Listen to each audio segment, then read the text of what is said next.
Okay. He was talking about out here sounding like Micah Parsons on a podcast, talking about playoff picture, the whole it's like thing. 10-7. Like, buddy, you're below 500. Should missing the playoffs impact Purdy's contract? Sorry, I didn't mean to do that so flippantly. I meant. Well, no. See, Your answer clearly. it seems like you're just ready to give him the Trevor Lawrence deal, right? You think that's a bad deal? Trevor Lawrence's deal? So that's why the answer to this is, of course, yes, it should. Because any of these quarterbacks that got contracts after 3 years, almost to a man, with one possible exception, if there was any question, we now look back on it and say, it's probably a mistake. So Mahomes got his. What are these? So you're right. So Mahomes got his after 3 years.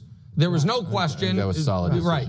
Burrow got his fresh off the Super Bowl. It wasn't even off the Super Bowl. He had won the Super Bowl in year 2, but fresh off another AFC Championship game appearance. There was no question. Josh got his fresh off an AFC Championship game appearance in 2020. There was no question there. Lamar actually had to wait for his, but there wouldn't have been a question. Mm-hmm. The guys who it was a debate on shows, Trevor. Now, I still believe in Trevor, but had they waited, that price would not have gone up after this year. Sure. Tua, they did wait. They still, I think some of us thought you don't have to sign him. I don't think the price would have gone up after this year when he got hurt again. Like it's sad, but but that was also why they didn't pay him to begin with, was the injuries. Jalen Hurts, they signed him the first moment they could have. Had they waited until after last year, the price would have gone down. Kyler, they signed him the first minute. There was a real debate about that. Had they waited, the price goes down. The question is Justin Herbert. Like, they signed him as early as they could have. Some people think that's a great deal. Some people don't. That's the one that's not an obvious one. So I say all that to say this is, in a weird way, a cousin of the is he a Hall of Famer test. It's like, do you have to think about it? Then no. Like, should we give Brock Purdy $60 million at our first opportunity? If you have to think about it, then wait.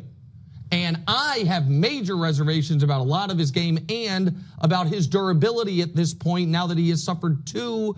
If this is a significant shoulder injury, as some of the reporting suggests it is, 2 injuries to his throwing arm in a very short career. But I certainly would not be rushing to pay him top of the market if he comes back, appears to be healthy, and the team is still mediocre.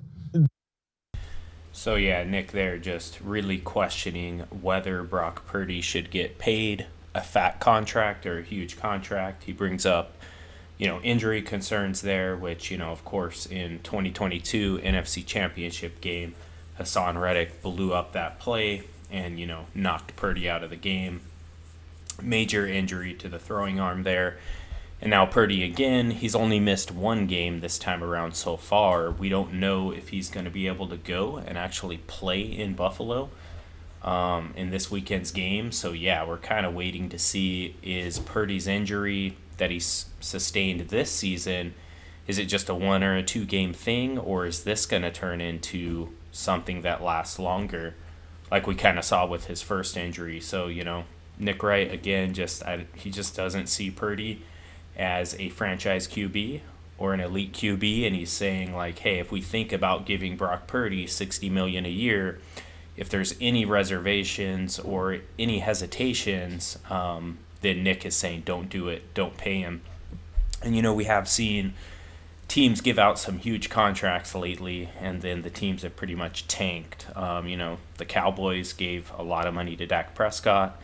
They fell off the map this year. Like, they are not even recognizable when you compare them to kind of how they looked last year, even though the Cowboys did kind of blow it in the playoffs last year against Green Bay.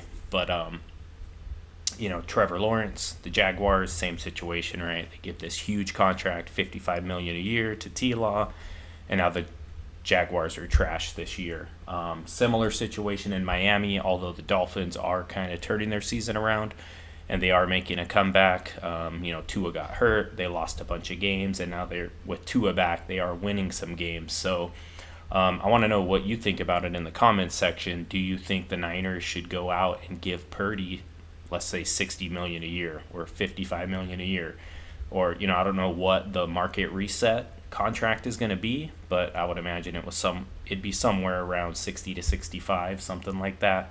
Maybe a little bit above what Dak Prescott gets. Do you think Purdy deserves that kind of money. And we'll kind of see if he can go this weekend in Buffalo. It's going to be an interesting game because it looks like there could be some snow. There could be some severe weather in this game against Buffalo. So it's going to be interesting here. If the weather is really bad and the snow is really heavy, there might not be any passing attack in this game. It might be a ground game. It might be a defense and a ground, just a bunch of running. Which could help out the Niners, honestly, because even if Brock Purdy does go in this game, even if some of those superstars that missed the last game against the Packers, if they're able to go, Buffalo should still win this game. They're favored by 7 points in this game. So if there's some crazy weather, a blizzard, some snow, that might actually help the 49ers. It might become a ground game. It might kind of neutralize Josh Allen in the passing game, but the problem is James Cook is a beast. So if it's going to become a ground game, McCaffrey hasn't done very well this year on the ground. He is not running the ball well this year at all.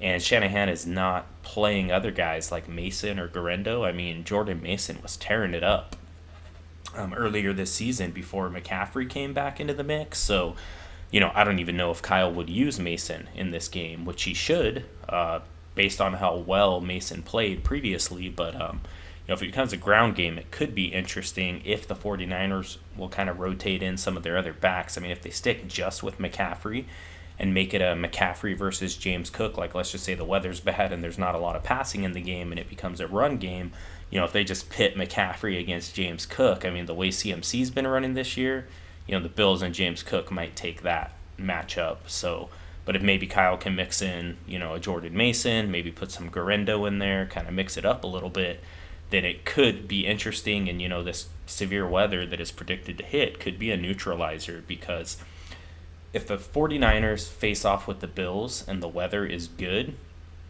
I think the 49ers, no doubt, are probably going to get smoked in that game.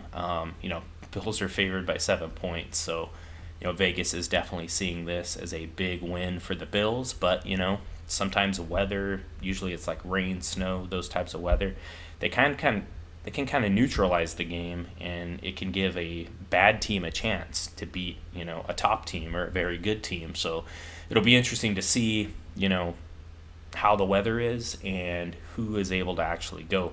Because if Brock Purdy plays and the weather is terrible, there might not be much for Brock Purdy to do in that game. There may not be a lot of, throwing, a lot of pass game, even if Purdy is able to go. The Niners definitely will have a better chance if they've got Purdy out there, if they've got Trent Williams out there, if they've got Nick Bosa out there.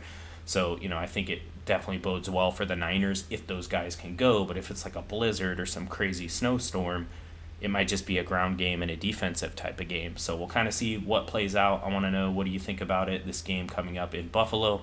If there is some crazy weather, if there is a lot of snow, do you think that kind of neutralizes the playing field and gives the Niners a little bit better chance to be able to pull out this game? Or do you think the Bills are going to smoke the Niners no matter what? So let me know what you think about it in the comment section. I appreciate you for taking the time to watch this, and I'll talk to you soon.